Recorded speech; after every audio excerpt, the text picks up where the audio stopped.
नमस्कार, मैं हूं आपके साथ अंकिता पाल। ब्यूटी की शुरुआत करते हैं। चैनल हेड ब्रजमोहन सिंह रघुवंशी ने समाज सेवी और आईएमए के पूर्व अध्यक्ष डॉक्टर एनके शर्मा से बातचीत की है।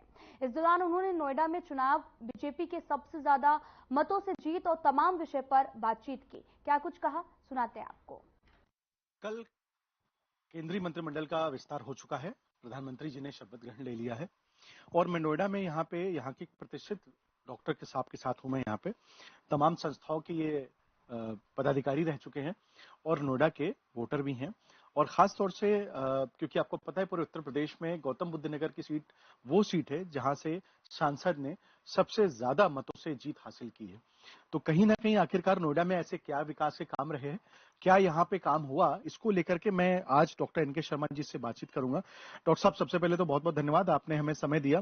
मैं देख रहा था कि तमाम आपके यहाँ पे पेशेंट आए हुए हैं, तमाम लोग यहाँ पे बैठे हुए हैं और उसके बाद आपने हमारे चैनल को समय दिया, क्योंकि ये बात सच है कि डॉक्टर का प्रमुख काम जो है वो है सबसे पहले जो मरीज आते हैं उनको देखना। लेकिन खासतौर से मीडिया का एक सम्मान है, डॉक्टर साहब हमेशा सम्मान करते हैं मीडिया का, और उसी के चलते डॉक्टर साहब ने हमें समय दिया। डॉक्टर साहब, मैंने एक प्रश्न यहाँ पे और अपने दर्शकों से मैंने बताया कि आखिरकार इतनी जबरदस्त जीत नोएडा में मिली है, विकास कार्यों की अगर हम बात करें तो आपको क्या लगता है कि यहाँ पे क्या ऐसे विकास के कार्य रहे जिसके चलते पूरे उत्तर प्रदेश में गौतम बुद्ध नगर, क्योंकि आप यहाँ के तमाम ऐसी संस्थाओं के पदाधिकारी रहे हैं, आप यहाँ वोटर इतने सालों से हैं यहाँ पे, और मैं देखता हूं कि जो भी यहाँ पे चाहे वो सरकारी संस्थाएं हैं, चाहे वो पुलिस हो, चाहे विभाग अन्य एजेंसीज हो, चाहे प्राइवेट एजेंसीज हो, वो आपको अपने साथ शामिल कर रखते हैं अपने किसी भी डेवलपमेंट को लेकर के, या तमाम कोई भी जब उनकी योजना होती है, इवन जो यहाँ के अथॉरिटीज है वो भी आपको बुला करके आपसे अपनी राय शुमारी करती है।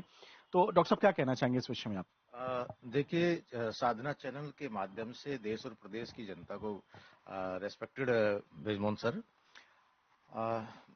बहुत अच्छा क्वेश्चन आपने किया है। जहां तक डेवलपमेंट का सवाल है, मेरी जो नॉलेज है उसके अनुसार, जो मुझे जानकारी है उसके अनुसार, और तमाम शहर के लोग भी इस बात से अवगत है, क्योंकि यहाँ प्राधिकरण का जो है, क्योंकि यहाँ पर जो गांव के प्रधान हुआ करते थे या कुछ थे, वो काफी सालों से प्रधानी वगैरह सब यहाँ समाप्त कर दी गई थी, और कोई नगर पालिका या नगर का पालिका का कोई चेयरमैन नगर निगम यहाँ नहीं है। तो यहाँ केवल नोएडा अथॉरिटी है। तो डेवलपमेंट अथॉरिटी जो नोएडा यहाँ है, वो ही सारे तमाम डेवलप के कार्य करते हैं, चाहे सड़क का निर्माण हो, नाली का निर्माण करना हो, इवन जो हॉस्पिटल्स के जो निर्माण है, जो सरकारी अस्पताल हमारा जिला चिकित्सालय है, उसकी बिल्डिंग का निर्माण भी नोएडा प्राधिकरण ने किया। चाइल्ड पीजीआई का निर्माण भी नोएडा प्राधिकरण ने किया। आपका जो हमारे यहाँ गौतम बुद्ध नगर यूनिवर्सिटी है, उसका निर्माण भी नोएडा प्राधिकरण ने किया। चाहे वो बालिका इंटर कॉलेज है, महामाया इंटर कॉलेज है, उनका भी निर्माण जो है नोएडा प्राधिकरण ने किया। आपने देखा होगा जो गौतम बुद्ध नगर के अंदर जो मेडिकल कॉलेज है, जिम्स जो है, उसका निर्माण भी, उस बिल्डिंग का निर्माण भी नोएडा प्राधिकरण ने किया। तो मोर देन, मैं समझता हूं लगभग 98% डेवलपमेंट के जो काम है वो नोएडा प्राधिकरण करती है, या ग्रेटर नोएडा प्राधिकरण करती है, या यमुना विकास प्राधिकरण करती है। अब एयरपोर्ट को आप ले लीजिए, देखो कितना बड़ा एयरपोर्ट बन रहा है। विश्व का सबसे बड़ा एयरपोर्ट हमारे गौतम बुद्ध नगर में बन रहा है, लेकिन उसका निर्माण कौन कर रहा है? उसका निर्माण नोएडा प्राधिकरण कर रही है, यमुना प्राधिकरण कर रही है, यानी कि यहाँ की डेवलपमेंट अथॉरिटी कर रही है। तो मोस्टली यहाँ डेवलपमेंट के जितने भी काम हैं, वो सारे के सारे, चाहे गरीबों की आवास की बात आए, चाहे नाली की हो, चाहे मलेरिया की दवाई छिड़कने का काम हो, इवन कोई भी कोरोना काल में घर घर पे गेहूं बांटना और राशन बांटना, वो जो सब कार्य करता है, उसमें भी काफी उस समय नोएडा की सीईओ रितु महेश्वरी मैम थी, यहाँ बड़ा अच्छा काम किया। मैं आईएमए का अध्यक्ष था, हमारे आईएमए का हाउस की हालत बड़ी खराब थी, उसका जीर्णोद्धार भी नोएडा अथॉरिटी ने किया। चाहे सड़कों पे जो स्ट्रीट लाइट लगी हुई है, तिरंगे की लाइटें लगी, जितनी फ्लाईओवर्स बने हुए हैं, अब बाकी जनप्रतिनिधि लोग अपने आय फीता काटे, वो एक अलग बात है, उनका सम्मान होता है, बट काम यहाँ प्राधिकरण करती है। मेरे हिसाब से तो जनप्रतिनिधि के जो उनकी जो जो जो जो उनको धनराशि आवंटित होती है, जिसको हम एक वो बोलते हैं कि बजट जो होता है, तो उस बजट से जहां तक है ग्रामीण क्षेत्रों में हमारे कुछ ये लोग कर लेते हो तो मुझे नहीं पता, बट मुझे ऐसा फील हो रहा है कि जहां तक है जितने भी फ्लाईओवर्स है, जितने भी ये सारे डेवलपमेंट के काम है नोएडा में, चाहे अंडरपास है या फ्लाईओवर्स है, जितने भी बने हुए हैं वो सब के सब नोएडा प्राधिकरण के द्वारा बनाए हुए हैं।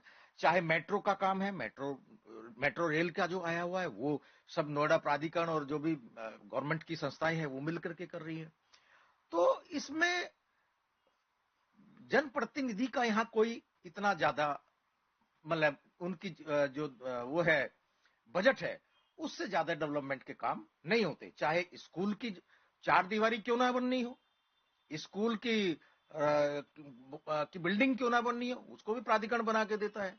यहाँ जो सामुदायिक केंद्र है वो प्राधिकरण बना करके देता है। तो सारे डेवलपमेंट के काम प्राधिकरण करता है। वृक्षारोपण करना है तो वो प्राधिकरण करके देता है। तो यहाँ तो केवल सारा यदि प्राधिकरण ना हो तो त्राही त्राही मच जाए। तो यहाँ का डेवलपमेंट जो है ये मैं समझता हूँ पूरे प्रदेश के अंदर यदि देखा जाए तो केवल केवल केवल प्राधिकरण करती। ऐसा एक गौतम बुद्ध नगर जिला होगा जहां पर सारा जो खर्च है वो केवल प्राधिकरण करता है। जनप्रतिनिधियों का कहीं किसी गांव में कहीं कुछ सड़क बना दी, कहीं नाली बना दी, कुछ खड़ंजे लगा दिए, वो एक अलग है। अदरवाइज इतना काम यहाँ नहीं है। दूसरा एक चीज मैं और भी कहना चाहूंगा, आपने क्वेश्चन नहीं किया लेकिन मैं अपनी तरफ से आपको बोला, इसके लिए मैं माफी चाहूंगा। एक क्वेश्चन आ रहा है बड़े दिनों से, हमारे भी दिमाग में घूम रहा है कि पूरे उत्तर प्रदेश के अंदर भारतीय जनता पार्टी का जनाधार कम क्यों हुआ, वोट कम क्यों पड़ी। परसेंटेज हो सकता है बड़ी हो, वोटिंग परसेंटेज बढ़ गई हो, मैं ये नहीं कह रहा हूं, लेकिन हमारी सीटें कम हुई। और सीटें भी इतनी कम हो गई जिसकी परसेंटेज हो सकता है बड़ी हो, वोटिंग परसेंटेज बढ़ गई हो, मैं ये नहीं कह रहा हूं, लेकिन हमारी सीटें कम हुई। और सीटें भी इतनी कम हो गई जिसकी उम्मीद नहीं थी। तो भारतीय जनता पार्टी के शीर्ष नेतृत्व दिन रात कितनी भी मेहनत कर ले, आदरणीय मोदी जी कितनी भी मेहनत करे, आदरणीय योगी जी कितनी मेहनत करे प्रदेश के लिए, आज गुंडा माफिया बिल्कुल खत्म हो गया है, भ्रष्टाचार पे अंकुश लगाया हुआ है, माफिया आज यूपी छोड़ के चला गया, कितनी भी दिन रात मेहनत कर ले, लेकिन यदि स्थानीय चाहे वो किसी भी डिस्ट्रिक्ट का सांसद है या विधायक है, चाहे वो किसी भी जहां जहां से भी है, जहां जहां भी है पूरे प्रदेश के अंदर, यदि स्थानीय नेतागण जो है वहां के लोग अच्छे से काम नहीं करेंगे, जनता की भावनाओं के साथ खिलवाड़ करेंगे, जनता के साथ सही अटैचमेंट नहीं रहेगा, जनता के काम नहीं करेंगे, जनता को केवल झूठे आश्वासन देंगे, तो जनता आज की मूर्ख नहीं है। आज पढ़ा लिखा युग है, आज पढ़ी लिखी जनता है। हमारा सौभाग्य है कि 5,70,000 वोटों से हम गौतम बुद्ध नगर सीट जीते, लेकिन दूसरी जगह तो ये सौभाग्य नहीं मिला। तो कारण क्या है? इसका कारण टोने यही कारण है कि हमारे कहीं ना कहीं जनप्रतिनिधियों की कहीं ना कहीं ऐसी बातें रही है जिससे जनता त्रस्त रही है। टिकट वितरण में कहीं ना कहीं भूल चूक हुई है, कहीं ना कहीं इस तरह की कहानियां हैं। उन कहानियों को, उन चीजों को हमें 2027 के चुनाव से पहले पहले ठीक करना पड़ेगा, नहीं तो भारतीय जनता पार्टी का जो ग्राफ है वो पुनः गिर जाएगा। धन्यवाद डॉक्टर साहब से बातचीत करने के लिए। तो आपने देखा कि जब पत्रकार बैठकर के स्टूडियो में बातचीत करते हैं तो उन्हें वाकई धरातल के बारे में बहुत जानकारी नहीं होती है, ग्राउंड रियलिटी के बारे में नहीं। और मैं डॉक्टर के साथ मैंने आपको इसलिए अब रूबरू करवाया, खासतौर से ये सिर्फ एक डॉक्टर नहीं है, ये यहाँ की सामाजिक व्यवस्थाओं में और सामाजिकता में ये यहाँ पे प्रमुखता से भाग लेते हैं और इनका सम्मान भी है। यहाँ पे आईएमए के पूर्व अध्यक्ष भी रह चुके हैं, उसके अलावा तमाम संस्थाओं के भी अध्यक्ष रह चुके हैं और यहाँ की जो सोशल सोसाइटी है उसमें भी इनका बड़ा नाम है। हमने ये बात इनसे इसलिए पूछी क्योंकि तो जब आप डॉक्टर साहब जैसे अपनी चीजों के बारे में बता रहे हैं, हम आपको ये बताना चाहते हैं कि डॉक्टर साहब अन्य जो कई सारे अपने जो यहाँ के डिपार्टमेंट्स हैं उसके भी पदाधिकारी हैं। लेकिन मैं आपको एक बात बताना चाहता हूँ, डॉक्टर साहब ने जो सबसे बड़ी बात की, क्योंकि देखिए योगी आदित्यनाथ जी ने और मोदी जी ने मेहनत तो बहुत की थी इस देश में, और आज भी वो देश में कर रहे हैं। आज उनका पहला दिन था, फिर भी उन्होंने अपना कामकाज शुरू कर दिया। और योगी जी ने भी उत्तर प्रदेश के अंदर बहुत मेहनत की, ये हम और आप सब जानते हैं। उसके बाद भी अगर ये स्थिति आती है तो कहीं ना कहीं ये लगता है कि आखिरकार गलतियां कहां हुई, तो खामियां हुई हैं कहीं ना कहीं। लेकिन ये बात भी सच है कि जो बड़ी जीत हासिल हुई है नोएडा के अंदर, वो बड़ी जीत हासिल क्यों हुई है वो भी डॉक्टर साहब ने बताया। यहाँ के विकास प्राधिकरणों, यानी कि जो अधिकारियों पर आरोप लगते हैं कि अधिकारी, जो नेता आरोप लगाते हैं कि नेता कहते हैं कि अधिकारी हमारी सुनते नहीं और उनकी वजह से हम जनता के बीच में नहीं गए, लेकिन हो सकता है कि वो बात सही हो, वो जनप्रतिनिधि है, वो सच ही कह रहे होंगे। लेकिन ये भी बात सच है कि खासतौर से नोएडा में इतनी अगर बड़ी जीत हासिल हुई है डॉक्टर महेश शर्मा जी को, तो उसमें यहाँ के विकास प्राधिकरण और यहाँ के अधिकारियों की भूमिका भी अहम है, जिसका जो नेतृत्व था वो आदरणीय मुख्यमंत्री योगी आदित्यनाथ जी का था। वीडियो जर्नलिस्ट रमेश जोशी के साथ मैं बृजमोहन सिंह रघुवंशी, नोएडा से। तो वहीं आपको बताते चले कि लखनऊ में योगी कैबिनेट की बैठक हुई, जिसके बाद में प्रेस कॉन्फ्रेंस कर बैठक में हुए निर्णयों की जानकारी दी गई है। मंत्रियों ने प्रेस कॉन्फ्रेंस कर क्या कुछ कहा, आपको भी सुनाते हैं। और ये दूसरा है मिर्जापुर सोनभद्र। बहुत बहुत धन्यवाद माननीय संतोष जी, माननीय योगी उपाध्याय जी। ये सिंचाई की नहीं है, केवल जल जीवन मिशन पेयजल। ऐसा है कि उच्च शिक्षा का विकास करने के लिए, उत्तर प्रदेश को उच्च शिक्षा का हब बनाने के लिए, और अपने प्रदेश के छात्र अपने ही प्रदेश में उच्च शिक्षा का अध्ययन करें, दूसरे प्रदेशों में न जाए। भारतीय जनता पार्टी की अपनी सरकार ने एक तो प्राइवेट विश्वविद्यालय को प्रमोट करना और अपने सरकारी विश्वविद्यालयों की स्थापना, हमारे संकल्प पत्र था कि हर मंडल में एक सरकारी विश्वविद्यालय अवश्य होगा। तो 6 सरकारी विश्वविद्यालय बने हैं, जो 6 मंडल अछूते थे उनका नाम रखा गया था, उसमें राज्य शब्द जुड़ा हुआ था। जैसे महाराज सुहेलदेव राज्य विश्वविद्यालय आजमगढ़, उत्तर मां पाटेश्वरी देवी राज्य विश्वविद्यालय बलरामपुर।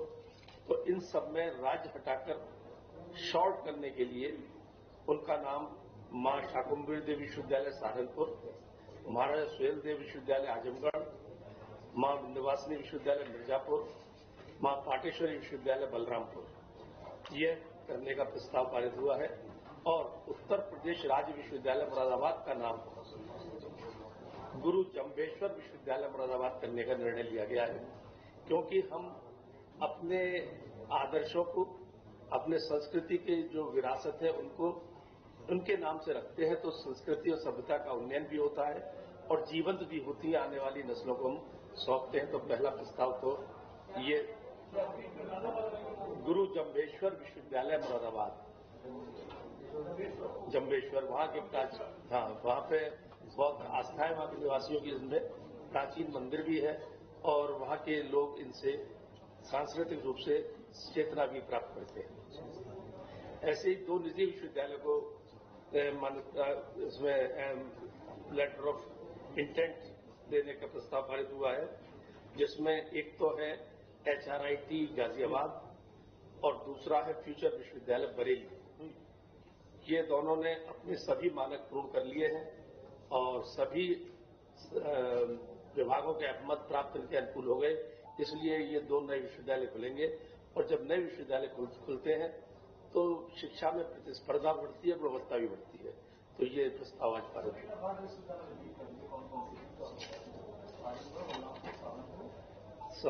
मां शाकुंभरी राज्य विश्वविद्यालय सहारनपुर,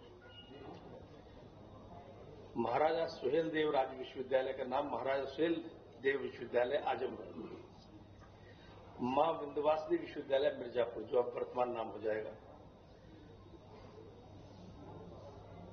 मां पाटेश्वरी विश्वविद्यालय बलरामपुर, गुरु जम्भेश्वर विश्वविद्यालय तो बताई दिया आपको जी। बहुत बहुत धन्यवाद। माननीय A.K. शर्मा साहब से अनुरोध करेंगे कि वो आज के विषय आज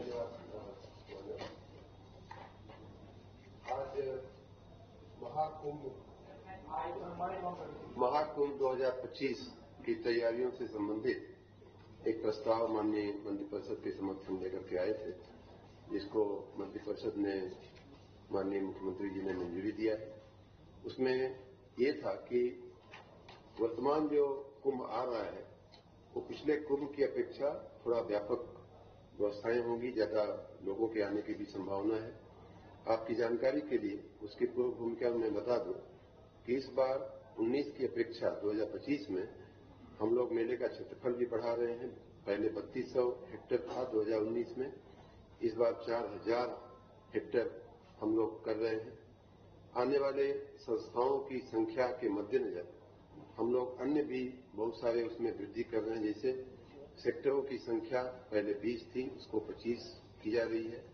घाटों की लंबाई 8 किलोमीटर थी, उसको 12 किलोमीटर की जा रही है। कल्पवासियों की संख्या में वृद्धि होने की संभावना है। जो लोग वहां रहते हैं महीना डेढ़ महीना, उनकी बात कर रहा हूं। 25 लाख पिछली बार थी, इस बार 40 लाख अनुमानित है।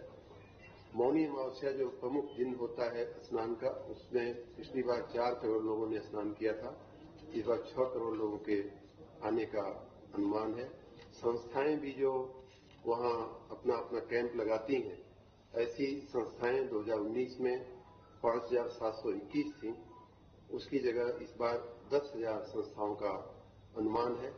इन सारी लोगों के समावेश के लिए, सारी जो भीड़ आएगी उसके व्यवस्थापन के लिए पुलों की संख्या बढ़ाने की आवश्यकता पड़ रही है। पॉन्टून पुल आपने देखा होगा, बड़े बड़े जो वो पाइप की बनते हैं, वो पिछली बार 22 थे, इस बार 23 किए जा रहे हैं। इसी प्रकार से जो पुलिये होती हैं छोटे छोटे स्पैन वाली, उनकी संख्या पिछली बार 357 थी, उसे बढ़ाकर के 428 किया जा रहा है। ये पुल और पुलिया बनाने के लिए हमें लकड़ी के बड़े बड़े लाग और उनकी आवश्यकता होती है। उन्हीं से संबंधित आज का प्रस्ताव था कि वन विभाग से, वन निगमों से हम लोग लकड़ी के वो लाग लेंगे। कुल आवश्यकता हमें साल स्लीपर बोलते हैं, लकड़ी का जो बड़ा लाग होता है, उसकी टेक्निकल भाषा है, 99,000 के आसपास हमारी आवश्यकता पड़ेगी, जिसमें से 20,000 हमारे पास पड़ा हुआ है पिछले मेलों का, और 79,000 हमें खरीदने होंगे। उसी प्रकार से साल एजिंग करके उसकी एक अलग लकड़ी की एक कैटेगरी होती है जो वन निगम से ही ली जाएगी, उसकी 10,874 आवश्यकता होगी। 2,000 पड़ी हुई है हमारे पास, उसमें से उसके बाद 8,766 खरीदना होगा। इस खर्च के लिए हम माननीय मंत्रिपरिषद के पास गए थे। 236 करोड़ रुपए का ये खर्च होगा और उसकी माननीय मंत्रिपरिषद ने मंजूरी दिया है। आपकी जानकारी मैं ये भी ला दूं कि मेले के व्यवस्थापन के लिए सरकार ने 2500 करोड़ रुपए का हमारे विभाग को मद दिया है, पैसा दिया है माननीय वित्त मंत्री जी ने, माननीय मुख्यमंत्री जी ने। उसी मद में से हम लोग ये खर्च कर रहे हैं और आशा है कि आने वाला कुंभ जो है, आगामी कुंभ, बहुत ही पहले की अपेक्षा बहुत ही भव्य और दिव्य होगा। जी जी, स्थायी नहीं होता है, निकल जाता है, और उसमें जो मटेरियल लगता है वो पिरुल्डी बनाती है इसको, उसमें वो मटेरियल सर्कुलेट भी होता है राज्य के अन्य जिलों में, जहां जहां आवश्यकता होती है वहां दे दिया जाता है। कुछ मटेरियल स्टोर में रखा जाता है। जैसे मैंने कहा कि आवश्यकता हमारे पास, हमारी इस बार 99,000 साल स्लीपर की है, लेकिन 20,000 हमारे स्टोर में पड़ा हुआ है। तो जो बाकी की आवश्यकता है 79,000 वो हम खरीदेंगे। उसी प्रकार साल एजिंग करके एक लकड़ी की एक कैटेगरी होती है, जिसमें 10,874 की आवश्यकता है। 2,108 हमारे पास पड़ा हुआ है स्टोर में, और उसको निकालने के बाद 8,766 हम 2500 करोड़ है, उसी में से ये खर्च हो। जी सर, जी। एक और प्रस्ताव था हमारा, हुडको से हम पहली बार हमारा बिजली विभाग लोन ले रहा है। आपको याद होगा कि हमारे जो कैश का जो गैप आता है, बिजली हम जो देते हैं और वसूली करने में जो कमियां रह जाती हैं, हम उसको एटीसी लॉस पिछले महीनों में, साल में काफी कम हमने किया है, लेकिन फिर भी कुछ गैप रहता है और ये गैप पहले से चला आ रहा है। उसको हम हर साल 10,000 से 15,000 करोड़ रुपया लोन की सर्विसिंग में हम देते हैं, और अपने खर्चे को मीट करने के लिए हम सामान्य रूप से अभी तक पावर फाइनेंस कॉर्पोरेशन और रीजनल इलेक्ट्रिफिकेशन कॉर्पोरेशन है, भारत सरकार की दो संस्थाएं हैं, पीएफसी और आरईसी बोलते हैं, उनसे हम लोन लिया करते थे। हमारी एक रेगुलर व्यवस्था चलती रहती थी। लेकिन ध्यान में आया कि उनका लोन थोड़ा महंगा पड़ रहा है, 10% या उसके ऊपर के ब्याज से वो लोग लोन देते हैं। तो हम लोगों ने ये निर्णय लिया कि अगर सस्ता कहीं मार्केट में मिलता है तो उसे क्यों न तलाशा जाए। उस तलाश में हुडको से हम लोगों ने बात किया और हुडको 9.5% के दर से लोन देने को तैयार हुआ है। तो इस प्रकार हुडको से हम लोग 1000 करोड़ रुपए का लोन लेंगे और उसकी मंजूरी के लिए हम आज माननीय मंत्रिपरिषद के समक्ष गए थे। माननीय मंत्रिपरिषद ने उसको मंजूर किया। चुकाने के लिए हमें और साथ ही निर्बाध बिजली देने के लिए 24/7 बिजली देने के लिए हमने माननीय वित्त मंत्री जी का मैं धन्यवाद भी करूंगा। बहुत समर्थन है वित्त विभाग का, लेकिन फिर भी उन देनदारियों को पूरा करने के लिए हमें वित्तीय संस्थाओं के पास समय समय पर जाना है। लगभग 73,000 करोड़ रुपए।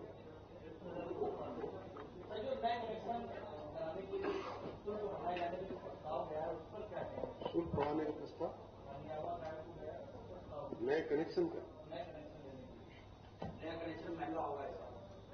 ऐसा कुछ नहीं। अभी कोई इस प्रकार की अधिकत जानकारी तो है जी।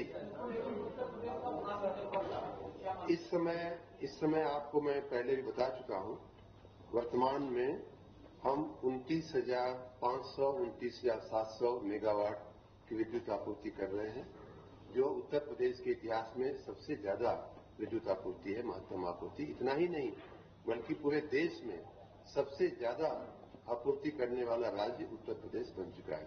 पिछले साल आपको याद होगा तो माननीय ऊर्जा मंत्री भारत सरकार ने राज्यसभा में एक प्रश्न के जवाब में बताया था कि 28,000 पर ही हम पहले नंबर पे आपूर्ति करने वाले राज्य थे और इस बार उसे भी पार करते हुए हम 29,700 के आसपास पहुंच चुके। कल रात की हमारी जो पीक डिमांड थी और सप्लाई थी वो 29,500 के ऊपर मेगावाट में थी।